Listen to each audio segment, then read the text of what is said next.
un gusto poder estar aquí con ustedes. Me siento honrada de que me hayan invitado a participar en esta importante reunión. Creo que es sumamente importante, aunque suene redundante, conocer la patología y conocer cómo se sienten los pacientes ver cuál es la mejor manera en que pudiésemos ayudarlos desde el punto de vista médico, pero también de la empatía, de la psicología y de todas las cosas que van a necesitar. Así que le doy las gracias a la Sociedad Iberoamericana por haberme invitado y espero que cualquier duda la podamos compartir y la podamos solucionar durante la presentación. Les pediría así que las preguntas las hiciéramos al final para no perder el hilo, si es posible. Ay.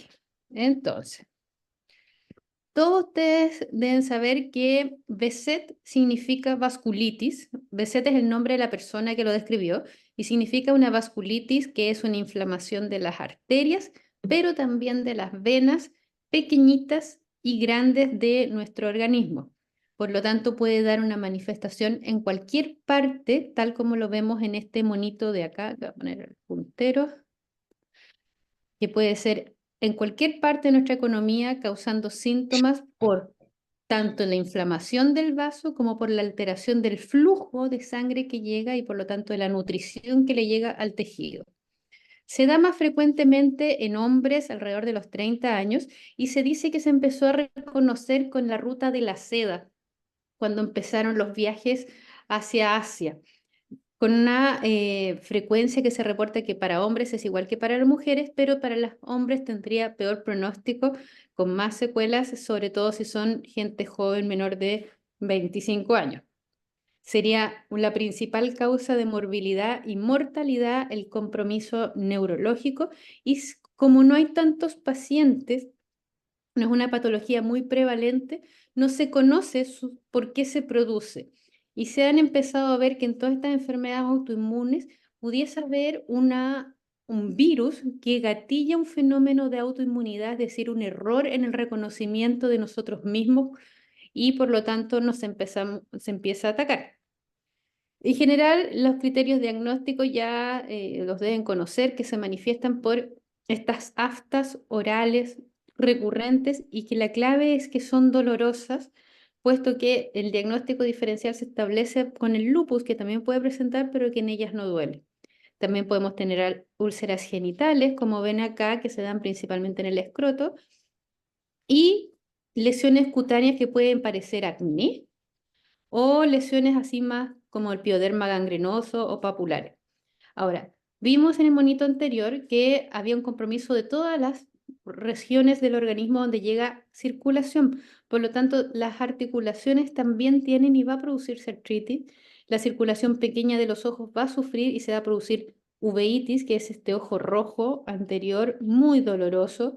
Vamos a tener incluso glaucoma, infartos retinianos y otras alteraciones oftálmicas que se han ido cada vez más sumando a los criterios diagnósticos como síntomas. Y además la tromboflebitis, que es la inflamación y trombosis de la sangre dentro de las venas. Para poder hablar de un neuro-Behçet, yo debo tener un diagnóstico de Behçet sistémico. No está descrito en la literatura que uno pueda tener compromiso neurológico sin haber tenido antes compromiso de otras áreas.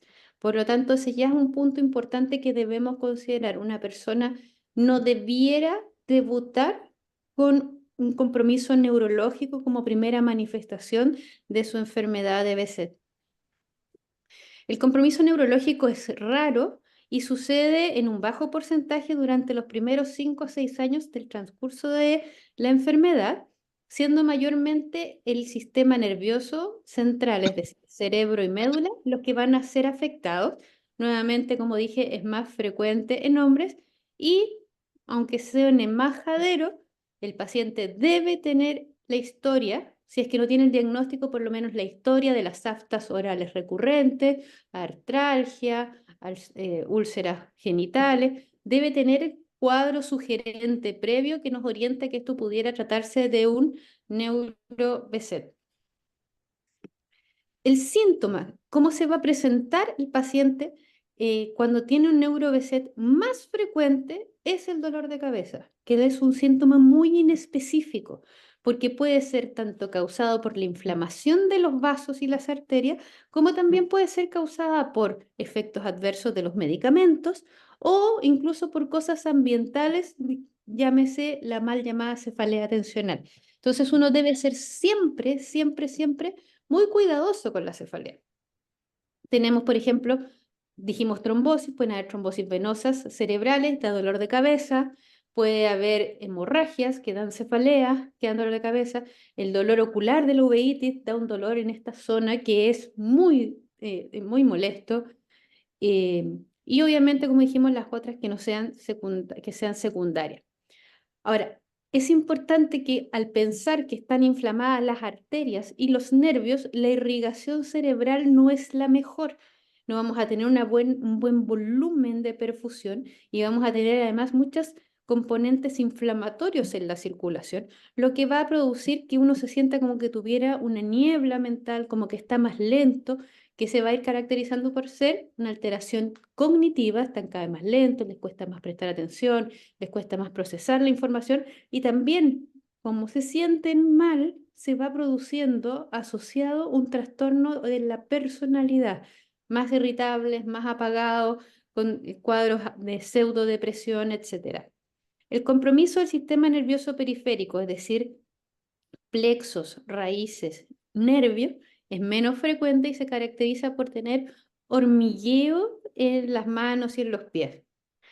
La presentación más clásica, como nos puede preguntar el paciente y donde nosotros debemos encender nuestras alarmas, es cuando encontramos un paciente joven, es predominantemente hombre, con dolor de cabeza, que tenga algún compromiso motor o alguna focalidad, pero que además tenga un lenguaje pseudovulvar, un habla media arrastrada, más compleja, que no logra emitir lo que quiere conversar y que va a tener alteraciones conductuales y cognitivas. Y en eso vamos a tener entonces que vamos a tener un compromiso primario del sistema nervioso central, un compromiso secundario y un compromiso coincidental, como son los dolores de cabeza tensionales, las migrañas, que puede tener cualquier persona. No porque tenga un neuro-BSET, una persona no va a poder tener una migraña con aura o una migraña sin aura, que son estos dolores de cabeza que invalidan con náuseas, vómitos, etc. El compromiso primario va a ser cuando sucede algo en la estructura del cerebro que es directamente causado por el BSET, como las trombosis venosas. Y el compromiso secundario va a ser, por ejemplo, por que yo tengo una carditis y tengo un trombo y el trombo viaja al cerebro y me da un infarto, por ejemplo. O estoy con algún medicamento como la ciclosporina, me da una neuropatía y por eso es secundario. Y si uno lo quisiera agrupar, el cerebro, el neuro-BSET, tenemos el sistema nervioso central, que dijimos que era cerebro y médula, y para clasificarlo más todavía decimos que es una alteración de la estructura del cerebro o es que es el hemisferio cerebral o es una alteración no estructural o no parenquimatosa, donde son las arterias y las venas las que están afectadas. El sistema nervioso periférico ya se los comenté que puede afectar los nervios, también puede afectar los músculos y los otros son cuadros mixtos. Entonces, si queremos tener ejemplos de un compromiso del parénquima, del cerebro propiamente tal con sus hemisferios, vamos a tener que la más frecuente traducción de este cuadro de dolor de cabeza, de alteración de conciencia, del lenguaje pseudovulvar con compromiso motor o sensitivo y alteraciones cognitivas, va a ser lo que nosotros llamamos una meningoencefalitis, es decir, una inflamación cerebral en el cual vamos a tener una lesión en el cerebro, como ven acá, que empieza a crecer y se expande desde el cerebro hacia distal, que va bajando. En general, la evolución de este cuadro va a ser a la remisión, pero podemos ir encontrando algunos pacientes que van quedando con secuelas neurológicas y por lo tanto van acumulando discapacidad. La clave en el neuro-BSET es que el compromiso en general es del tronco, de lo que nos hace ser ejecutivos, de lo que nos hace ser fluentes, los hace ser rápido y tener buen acceso a nuestra memoria, y de los ganglios de la base, que hace que, por ejemplo, nosotros no tengamos Parkinson, de lo que hace que no tengamos temblor, que lo que nos hace que no tengamos movimientos anormales. Si un paciente presenta más de un compromiso, es decir, puede ser cerebro y de la médula, se dice que es un compromiso multifocal. Y si es difuso de todo el cerebro, decimos que es un compromiso global o difuso, y eso tendría un peor pronóstico. Además, dijimos, podía haber compromiso del sistema nervioso central, que era cerebro y médula. Y la médula es algo que siempre se nos olvida y está unida al cerebro, como pueden ver acá. Esta es la parte de la nuca y acá se ve una cosa blanca similar a lo que vimos en la resonancia anterior, que es una mielitis, que es una inflamación de la médula y que pueden ser tan grandes y complejas que pueden simular las de las neuromielitis óptica o las de la esclerosis múltiple. Por lo tanto, es muy importante que establezcamos un muy buen diagnóstico tanto de los síntomas como de los hallazgos al examen neurológico y de las imágenes que vamos a conversar más adelante. Estos que hemos visto, compromiso de tronco, ganglios de la base, del cerebro, son compromisos del parénquima o el tejido cerebral y medular. Pero tenemos un compromiso que es no parenquimatoso, que son de las estructuras que están en el cerebro, como son los vasos, arterias y venas, donde la causa más frecuente, sí o sí, es esta que se ve acá, que es una trombosis venosa cerebral, que es la trombosis de las piernas, pero sucede dentro del cerebro. Y al suceder dentro del cerebro, obviamente da un dolor de cabeza que es insidioso, pero además va a aumentar la presión dentro del cerebro, entonces da un dolor de cabeza que es de toda la cabeza, que aumenta cuando uno se para, que puede tener visión doble porque aprieta el tronco donde salen los pares craneanos. Además, el vaso, si se produce una alteración de la arteria, podemos tener que las arterias se rompen, se producen aneurismas, se pelan, produciendo disecciones y se tapan con los trombos. Entonces, no es menor, tenemos un compromiso global del cual hay que tener mucho, mucho cuidado. Ahora, cuando uno dice tiene mejor pronóstico, va a depender un poco de la extensión de cada uno de estos síntomas y de cuán precoz sea la manera que tengamos nosotros de reconocerlo.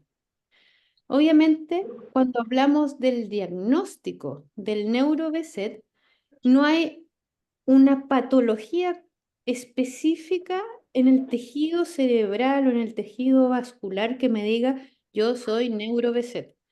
Pero nuestra herramienta más poderosa hoy en día es la resonancia magnética, como ustedes han visto en algunas fotos y que vamos a ver algunos ejemplos.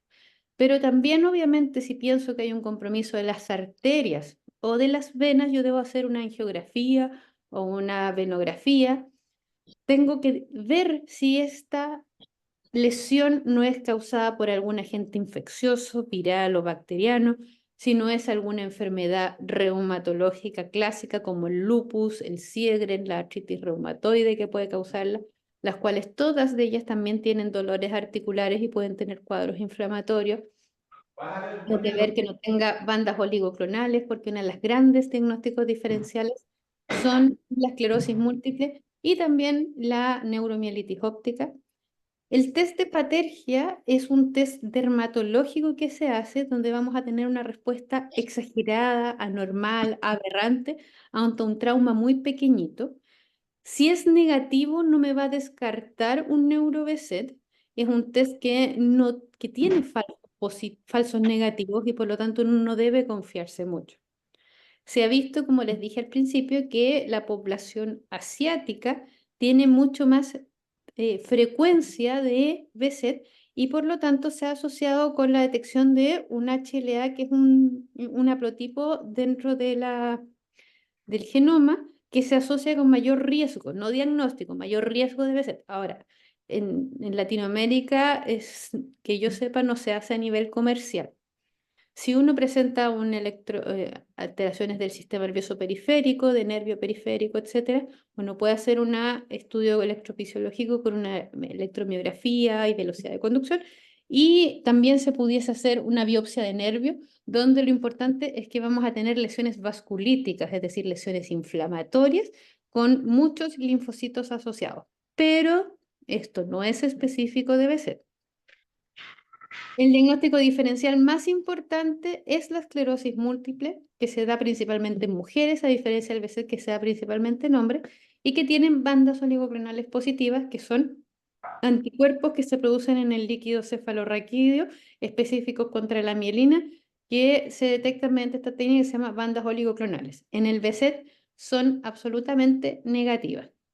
Otro diagnóstico diferencial son la enfermedad de pequeño vaso, son estos puntitos que aparecen en las resonancias de cerebro, que pueden parecer esclerosis múltiple, Sjögren, que se asocian generalmente a migraña e hipertensión, las vasculitis primarias, donde está solamente comprometida los vasos del cerebro, o las vasculitis secundarias que vienen por alguna enfermedad reumatológica, obviamente las enfermedades virales y bacterianas, las tuberculosis y la sarcoidosis, que son enfermedades granulomatosas.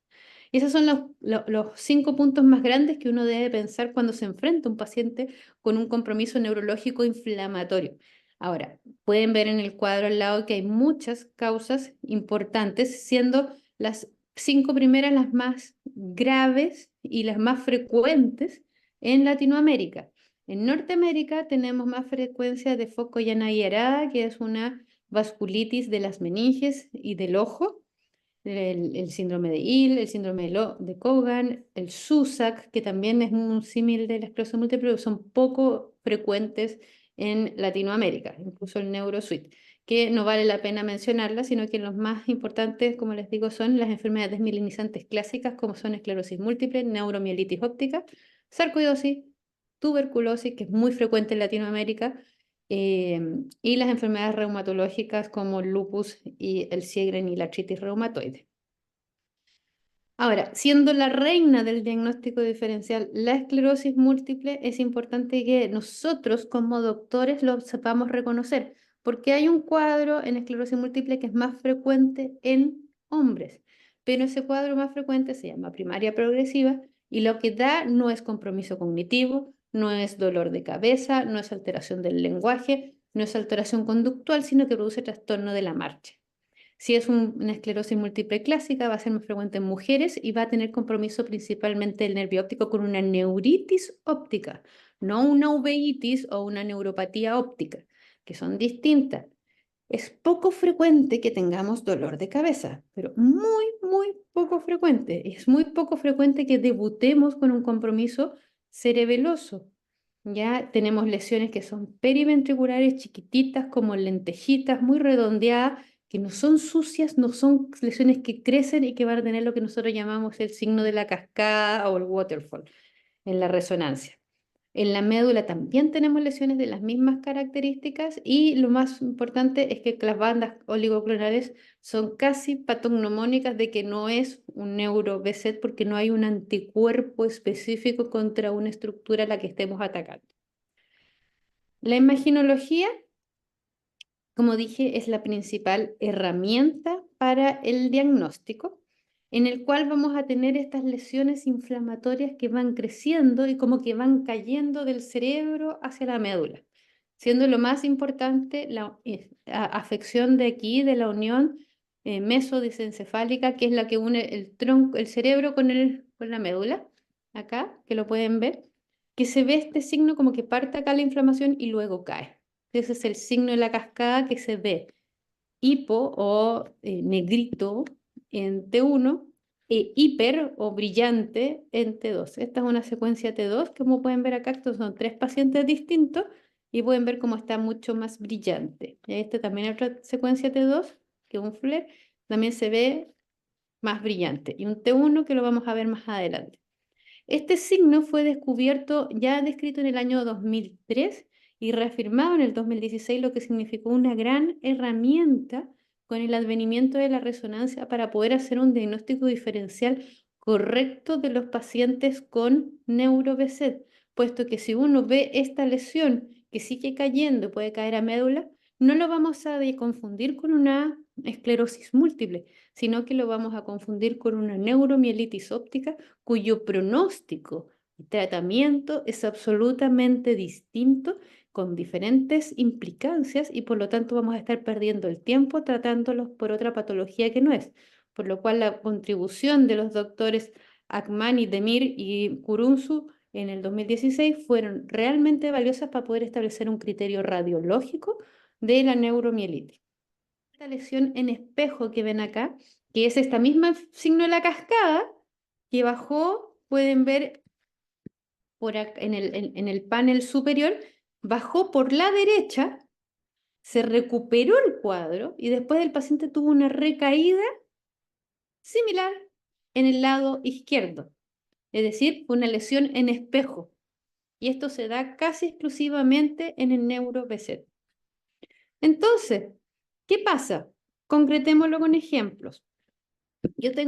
Se presenta al consultorio un paciente hombre de 30 años con diagnóstico de BZ conocido, que empieza con visión doble, que es un síndrome de tronco agudo, para mí, yo se los voy a explicar, que va a ser visión doble, trastorno para tragar y problemas para articular las palabras asociados con debilidad derecha. Cuando le piden una resonancia magnética, vemos una lesión hiperintensa, blanca, brillante en las secuencias T2, como son acá, ¿ven? Que es un flare, que se extiende bilateralmente de abajo hacia arriba o de arriba hacia abajo. Tenemos una extensión por ambas partes y hacia el cerebro. Por lo tanto, es una extensión que crece. Entonces, pudiésemos ver como que, o si la viéramos del otro lado, que cae de los hemisferios cerebelosos, va cayendo hacia el tronco. Y por lo tanto, vemos este fenómeno de cascada, que además vemos que no es una lesión homogénea, no es limpia, se ve como sucia, de bordes difusos, lo cual no es de neuromielitis, no es de absceso, no es de tuberculosis, y que además tiene una captación que no es homogénea y capta principalmente en el centro donde está probablemente un vaso inflamado. Esto me hace sospechar con altísima certeza de que esto probablemente es un cuadro de neuro-BZ y no es un tumor ni una infección. Después, ay, otro caso, paciente con antecedente 25 años con visión doble de inicio agudo. Yo veo, lo examino, no le encuentro nada más al examen neurológico, no tengo el antecedente de que él tiene enfermedad de BZ, no lo tengo. Y veo en resonancia esta lesión inflamatoria nuevamente de mesencéfalo extendiéndose al tronco como una cascada que es brillante entre dos. Okay. ¿Qué hago como médico? Debo reinterrogar a mi paciente, porque en general cuando uno llega con algún síntoma viral, agudo, brusco, que sucede en horas, minutos o de un día para otro, uno llega muy asustado y no se acuerde. Como médico también se alerta y la principal diagnóstico es que esto sea un infarto cerebrovascular que hay que tratar. Y ahí uno le pregunta y resulta que el paciente sí ha tenido cambios conductuales, sí presenta dolores de cabeza, tiene antecedentes de úlceras bucales y genitales que se les habían estado tratando como herpes, por lo tanto uno debe investigar. Otro caso típico, mujer de 33 años, usuaria de anticonceptivos, que no ha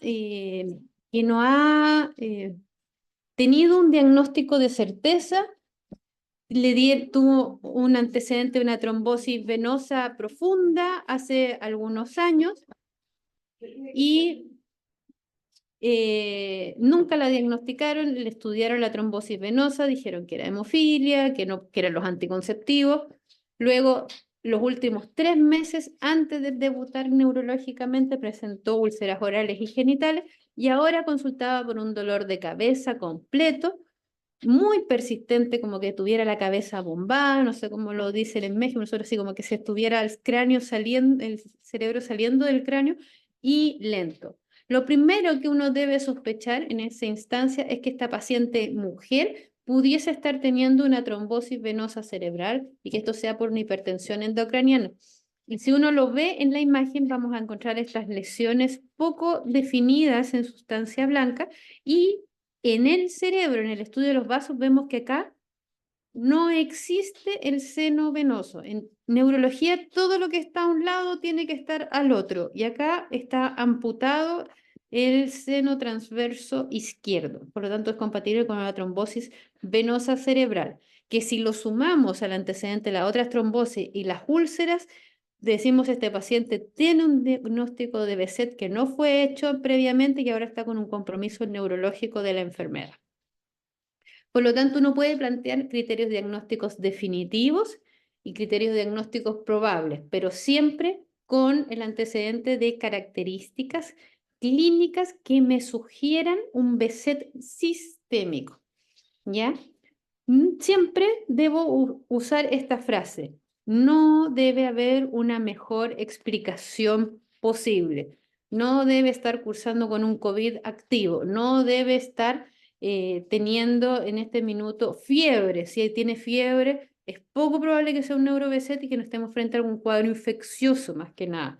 Y la resonancia sí o sí debe ser concordante con algunos de los signos que le mostré, con un líquido cefalorraquídeo que sea característico de inflamación de BSET, que es con proteínas aumentadas, glucosa normal, células aumentadas, pero de distinto tipo, y que no corresponde y no tenga bandas oligoclonales.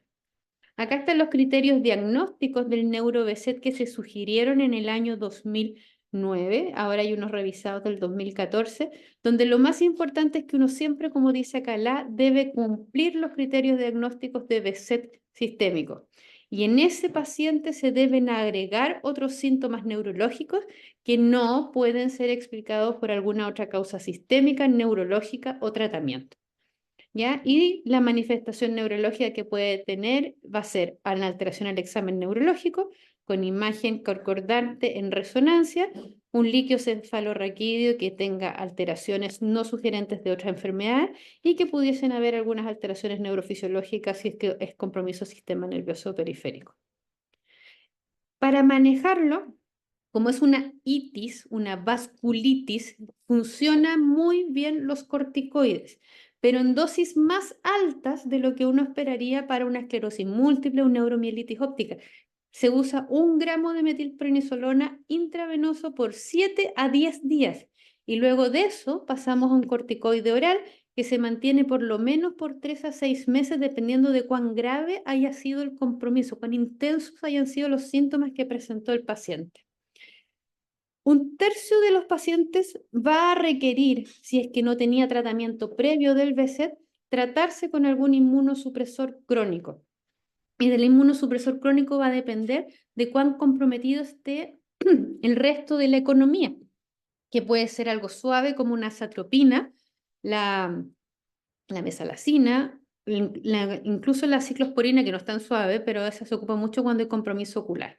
Y si el paciente sigue teniendo recaídas, se van a ocupar los inhibidores del factor de necrosis tumoral, donde los más conocidos son el infliximab, el etanercept y el adalimumab, que sobre todo el infliximab, que se ocupa para la colitis ulcerosa, tiene importante efecto cuando hay compromiso ocular y neurológico refractario y que además pudiera uno asociarlo a un anticuerpo monoclonal llamado rituximab, que es uno que mata a las células que producen anticuerpos, que se producen cada 6 meses. Siempre lo ideal es ocupar una monoterapia, un solo anticuerpo monoclonal, porque no quiero sumar efectos adversos y de cada una de las biológicas, ¿ya? Y si hay compromiso articular, dolor, artritis o eritema nodoso, uno pudiera usar colchicina, que incluso va a hacer que baje esta sensación de dolor articular, las lesiones de la piel en las piernas, pero también va a ayudar a que las úlceras genitales y orales empiece a mejorar. Claramente uno debe ver con qué tratamiento viene el paciente antes de empezar a tratarlo. Pero si es un paciente que tiene una recaída, un compromiso neurológico, sea vasculitis, sea infarto, sea trombosis, sea una masa inflamatoria, va a implicar sí o sí que yo debo ya estar pensando en un tratamiento inmunosupresor permanente, puesto que el compromiso de los vasos ya ha sido tan importante que afectó el órgano que nos hace ser lo que somos, que es el sistema nervioso central. Es por eso que hoy en día los doctores debemos empezar a buscar con lupa y hacer una muy buena historia clínica y muy buen examen neurológico, estar entrenado en las distintas imágenes para poder brindarle al paciente el mejor diagnóstico diferencial y las mejores opciones de tratamiento y de recuperar su calidad de vida. Eso era lo que quería compartir con ustedes hoy día. Muchas gracias, doctora. En verdad se lo agradezco. Las preguntas las vamos a hacer como el día de ayer en el chat las van poniendo y así se las vamos leyendo a la doctora y nos va contestando. Todas las dudas que tengan, por favor vayan colocándolas del lado derecho en en su chat. ¿Alguna pregunta? A ver, todo el mundo dice que pues excelente ponencia. Bueno, en lo que escriben yo hago la mía. Fíjese, doctora, que mi hijo ha sufrido de neuroBetset Ya.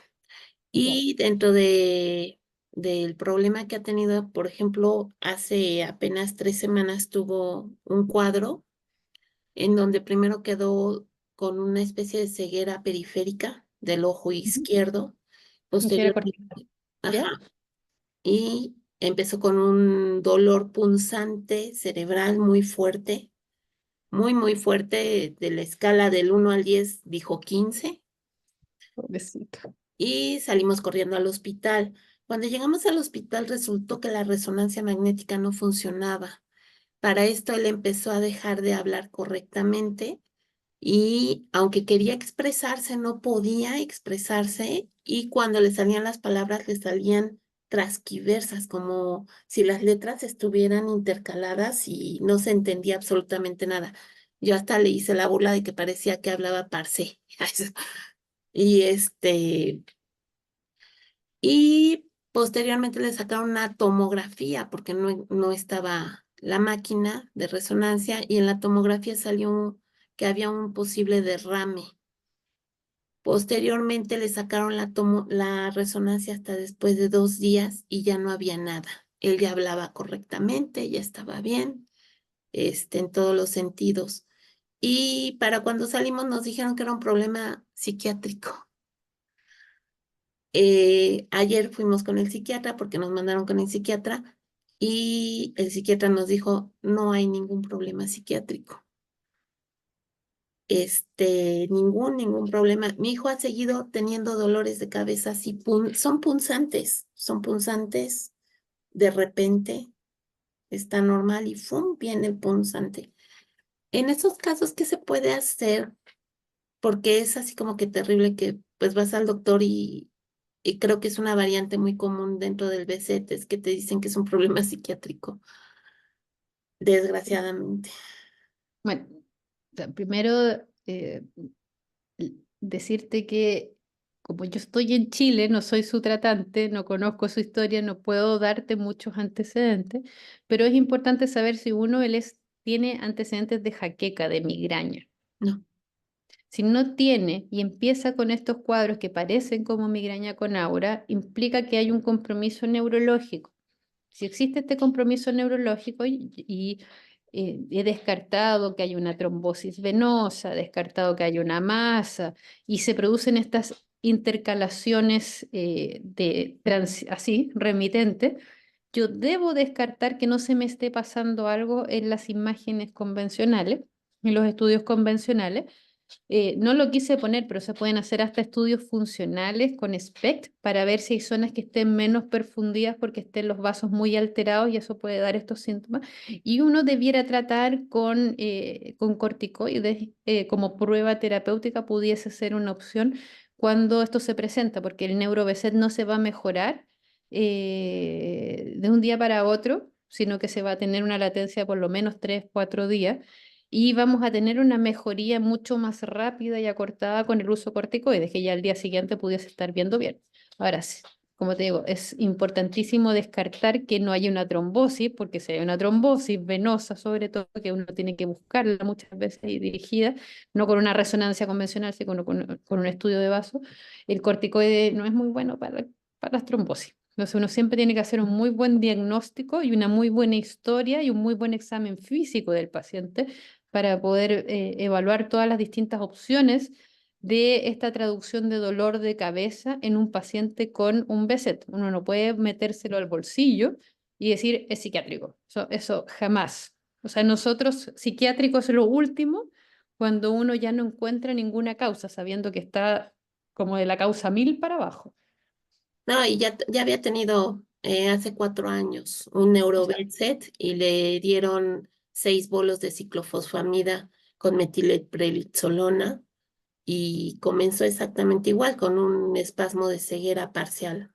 Eh, claro, es pero que bueno, es otro hospital, desgraciadamente creció pasó a ser adulto y lo cambiaron. Pero bueno, le en agradezco mucho su información. niños se piensa más que en adultos. Pues sí, desgraciadamente. Vamos a ver aquí qué nos ponen. Silvia, el Neurovedset puede salir 2 manchas blancas, tanto una en el lado derecho y otra en el izquierdo, y que se te paralice el lado izquierdo. Es que tienes que ver cómo es la mancha, porque les mostré que son estas lesiones grandes que crecen. Una mancha única no es de neurobeset. Estas son lesiones mucho más inflamatorias, más grandotas. Entonces hay que ver bien de qué se trata, porque puede ser una vasculitis y tener dos lesiones vasculíticas que son como infartos chiquititos, que se llaman focos glióticos a veces, que puede ser una causa secundaria, pero no primariamente del BSET, sino que sea secundario a lo que ha estado produciendo la inflamación crónica. Y por eso es importante la clínica, porque la clínica por manchas en el cerebro no te va a dar una parálisis de Bell, pero sí te puede dar una hemiparesia. Pero esa hemiparesia debe ser contralateral al lado en que tienes la lesión. Entonces, es muy importante evaluar bien las lesiones. Ok, gracias, doctora. Elena nos dice, si uno ha tenido meningitis aséptica, parálisis de Bell y cefalias por cambio de posición, ¿puede llevar a un Neurovedset? Sí, porque los cefaleas por cambios posturales traduce uno de los síntomas principales de hipertensión endocraniana, cuando uno se para. Entonces es muy importante descartar con una punción lumbar, ver la presión de apertura de ese líquido, obviamente haciendo una resonancia primero y ver que no tenga una colección arriba por tracción, que esto no sea un compromiso de neurobeset y tratarlo. A mí, sin conocerla nuevamente, sin el examen físico y todo, que me impresiona que es muy importante descartar que no se tenga un compromiso de neurobeset en esa instancia. Ok, gracias, doctora. Aquí Trini nos comenta, hola, doctora, excelente su ponencia. Mi pregunta es si te dispensan biológicos Adalimumab, El adalimumab, ¿se ya. puede también tener Neurovedset? Es que el adalimumab trata el neurobeset. No es que te vaya a dar neurobeset por adalimumab. Lo que hay es que los anti-TNF tienen un 10% de los pacientes puede dar una mielitis, que es el compromiso de la médula, que tiene características especiales y no son las del BSET. Y eso puede ser que es una causa secundaria de compromiso del sistema nervioso central, pero por los medicamentos, que son lesiones extensas, grandes, que no captan contraste, no responden muy bien a corticoides, etcétera. Pero el adalimumab, la idea es que los ayude, no que los empeore. Pero ya si lo estás tomando, actualmente ya no es posible que te dé un Neurovedset. Siempre puede uno recaer con las terapias, porque ninguna terapia hoy en día de estas biológicas es 100%. Ok, gracias, doctora. Esta Josefina, ¿es aconsejable pedir una resonancia si se tiene solo diagnóstico de BSET? No hay que buscar si uno no quiere. Si está sano, no. Porque el que busca siempre encuentra. Así que no, si no tienes ningún compromiso neurológico, no. Ok, gracias, doctora. Trini nos comenta nuevamente, ¿el Neurovedset a lo largo del día empeora los dolores de cabeza? No. Esos son más de cefaleas mixtas por compromiso muscular, las que empeoran durante el día. Ok. Este, bueno, aquí no nos dice quién es. Nos dice que es Samsung, pero no creo. Si estoy en tratamiento, sigo con dolores de cabeza. ¿Qué me recomienda? Me detectaron el BSET por inflamación en el nervio óptico, pero mis resonancias siempre dicen la neuro salen normales. La neuro dice que salen normales. pero con micropuntos blancos, que dijo son microinfartos, pero Ujú. nada que preocuparse, pero escuchando esto me causa alerta. Gracias por todo, excelente. O sea, si sigue con dolor de cabeza, hay que hacer un muy buen diagnóstico diferencial de si esto es una causa propiamente tal del BSET o es secundaria, dentro de las cuales están las causas más motoras, las causas más musculares. Eh, Sobre todo si está normal la resonancia, uno tiene que pensar que no hubiese otra cosa que pudiera estarme ensuciando el cuadro. Y hoy en día, en el mundo de hoy, con lo incomprendidos que son los pacientes, con lo abandonados que se pueden sentir muchas veces porque se sienten mal y como que el doctor no los comprende, aumentan mucho las cefaleas mixtas tensionales por estrés, más la presión familiar. Entonces hay que siempre hacer, como te digo, un muy buen examen neurológico si uno está con dolor de cabeza persistente y no encuentra la causa. Siempre hay que descartar que no estemos con alguna otra cosa asociada al neurobeset que pudiera estarse descompensando, pero partir por lo básico, que es ver que no tengamos una cefalea tensional o un cuadro secundario a efectos adversos. Aquí Álvaro nos dice, la falta de sensibilidad, hormigueo, falta de fuerza, dolor de cabeza, sobre todo del lado derecho, pero sin que se vea nada específico en resonancia, puede ser inicio de neurobetse. Parece más compromiso sistema nervioso periférico que central. Entonces hay que hacer un estudio electrofisiológico para poder ver qué es lo que está pasando. No se olviden que la principal causa del adormecimiento de las manos es el atrapamiento del mediano y el cubital. Entonces uno siempre lo tiene que descartar. Nuevamente, aunque suene majadero, un muy buen examen neurológico es lo más importante. Aquí Silvia nos dice, la cefalia tensional es típica del neurobetset. Ya tengo neurobetset más beset. No. No, la cefalea tensional es algo que le puede dar a todas las personas. No es típica del neuro-BSET, es típica de la población general del Ok. mundo. Eh, Está Julie. Excelente, doctora. Gracias. Mi pregunta es, al operarme de columna hace 5 años, mi lado izquierdo del cuerpo, pierna, no logro recuperar la movilidad por completo y perdí líquido encefalorraquídeo.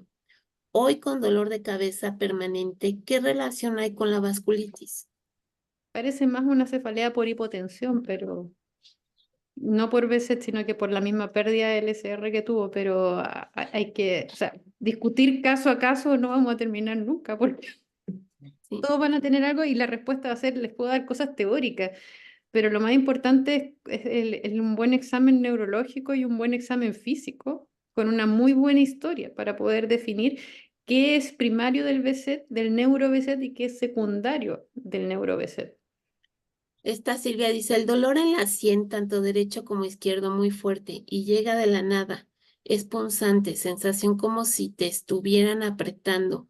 ¿Puede ser inflamación de vasos sanguíneos? En general, cuando es bilateral, es más por presión, por tensión, que uno se lo aprieta y se siente mejor. Sí.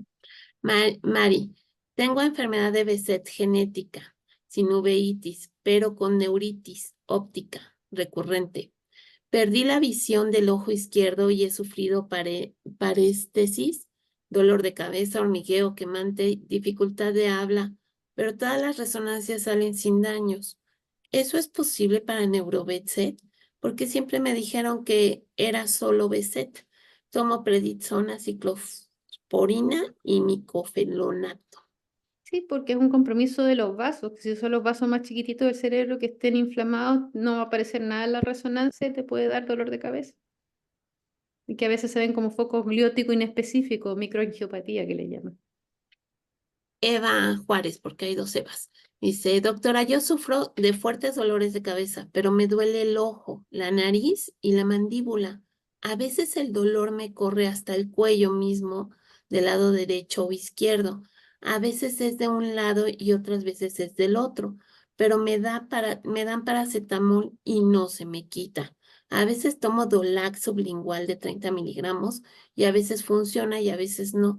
¿Qué me recomienda hacer? Porque mi médico con el paracetamol no me ayuda mucho. Me parece migraña y la migraña el paracetamol no le sirve. Entonces lo más importante es que si el ketorolaco anda bien o le ayuda, parta con el ketorolaco inmediatamente y después suba a otros antiinflamatorios, que no sé qué tendrán allá en México. Pero lo ideal sería un Rimegepant, una cosa así, dependiendo de lo que haya. Eva es de España. Que no es de España Pero tampoco, tampoco bueno, sé lo que hay en España. tampoco.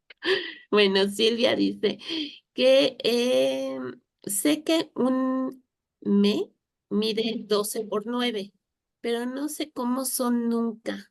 ¿Me lo enseñaron? ¿Me las enseñaron? ¿Un mes? Un me mide 12 por 9, pero no sé cómo son No nunca. sé lo que es un mes. Yo tampoco. A ver si nos la puedes replantear, Sil. Trini, con el Neurovetset el dolor de cabeza con los ruidos y volúmenes altos suelen empeorar. Sí, o sea, es que son gatillantes para migraña y cualquier cosa que esté inflamada en el cerebro te puede, si está activo, te puede aumentar con la luz y con los ruidos, incluso con los olores muy intensos. Está Eva.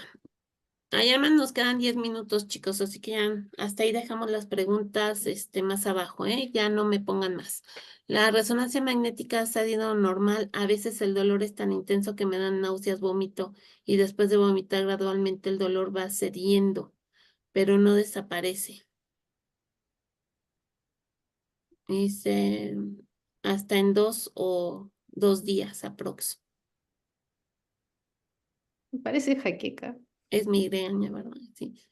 parece migraña, pero me faltan antecedentes porque estamos solo planteándolo en base a lo que nos dice la pregunta.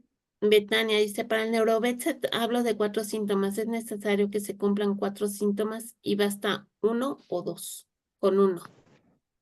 Ok, Uno, más el diagnóstico de BZ ok. formal. Dice Silvia, no, Carla, eso fue de la primera información, es las manchas blancas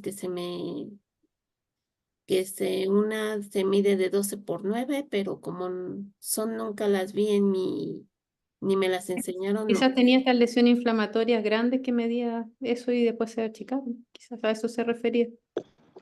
Ok, ya nada más, por ejemplo, a mi hijo también se le duerme la mitad de la cabeza estando dormido y se tiene que levantar y se bueno, se voltea y se le quita. Este, Es compromiso nervio periférico, acá atrás, los occipitales. no sé, Es súper molesto. sí, pues Tal ya como le hay gente que se le mandaron, duerme la mano cuando está durmiendo, es lo mismo. Es súper molesto, se llama neuralgia de Arnold. ah, le mandaron pregabalina para eso. Sí, exacto. Si quieres, puedes compartir la presentación, yo te la mandé, si la quieren Sí, tener. sí, la voy a pasar a PDF y se las comparto. ¿Ya? Aquí nos pregunta Catherine que en qué hospital atiendes en la clínica alemana, ¿verdad? Clínica Alemana de Santiago. En la clínica alemana de Santiago, Catherine. Ahí es donde atiende la doctora. Perfecto. Bueno, pues, doctora, yo le agradezco muchísimo su tiempo y su ponencia. Bueno, aquí dice Eva, mi hijo tiene dolor de cabeza y le molesta la luz. Él tiene uveitis y le han dicho que el dolor es migraña, pero ha estado con dolor 2 meses. Ahora le mandan al neurólogo. La uveitis da un dolor acá del terror. Pero es que ahorita la uveitis la tiene controlada. Me sé Si el está, caso de Javi. si está controlada la uveitis, hay que ver que no hay otra causa. Pero si está activa la uveitis, la principal causa es la uveitis. Sí, no, ahorita está controlado con aciatropina. Ah, entonces, Ahora sí que es el menor, es el más chiquito de la asociación, de los pacientes, tiene 11 años y está sufriendo mucho de dolor de cabeza. Este, ¿Quieres comentar algo, Eva? No. Bueno. No, no, todo bien, gracias. Perfecto. Bueno, pues ahora sí que en nombre de la Asociación de BCET Iberoamérica, le agradezco muchísimo, doctora, por su ponencia. Creo que nos ha disipado muchísimas dudas que pues nosotros como pacientes muchas veces tenemos y desgraciadamente muchas veces no nos dicen y nos dejan con la duda, ¿no? Entonces, le agradezco muchísimo por haberse tomado el tiempo de brindarnos esta conferencia y pues muchas gracias a todos los participantes.